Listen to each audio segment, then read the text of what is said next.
ரசூலுல்லாஹி ஸல்லல்லாஹு அலைஹி வஸல்லம் சொல்றாங்க, சூரத்துல் பக்ரா ஓதப்படுகின்ற வீட்டிலிருந்து ஷைத்தான் என்ன செய்கிறான்? வெறிண்டு ஓடுகிறான். பிஸியின் காரணமாக சுதேஷ்ல கெசட்டை போட்டு வச்சுட்டு உட்கார்ந்துருக்கிறான். நல்ல மார்க்கப்பட்டுள்ள குடும்பத்தினர்களுக்கு மேக்ஸிமம் செய்ய முடிஞ்சது அதுதான். எது?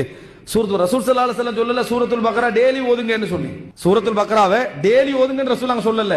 சூரத்துல் பக்ரா முழுசா இல்லாம கொஞ்சம் கொஞ்சம் கொஞ்சம் கொஞ்சம் உங்களால முடிஞ்ச அளவுக்கு, மனைவி ஒரு பகுதி ஓதுறா, கணவன் ஒரு பகுதி ஓதுறா, இருந்தால் ஷைத்தான் வெறிண்டு ஓடுகிறான். நாங்க ஷைத்தான் இருக்கக்கூடிய வீட்டில் எப்படிப்பட்ட பாதிப்புகள் இருக்கும்? தூங்குற நேரத்தில் வீட்டில் இப்ப தூங்குற முறை எப்படி? எல்லாருக்கும் தனித்தனி, கொஞ்சம் வசதி இருந்தா எல்லாருக்கும் தனித்தனி பெட்ரூம் இருக்கும்.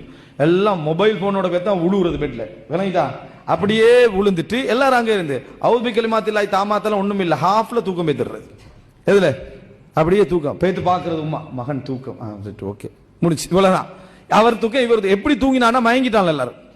இப்படித்தான் நடக்குதே தவிர யாராவது உட்கார்ந்து அவுது பிகலிமாத்தில்லாஹி தாமாத்தி மின் ஷர்ரி மா ஹலக் அப்படி என்றெல்லாம் தெரியாது. வாப்பவே எப்படி சொல்றாரு தெரியுமா? புள்ள மதுசால சொல்லி தந்த துவா ஓதிட்டு படு அப்படின்னு இவருக்கு தெரியாது.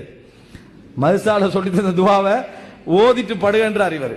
தெரியாத சிச்சுவேஷன் எல்லாருக்கும் தெரியாது. தாயாவது கொஞ்சம் பாடமாக்கி இருந்தாலும் இந்த தந்தைக்கு என்னது அதை பத்தி தெரியாது.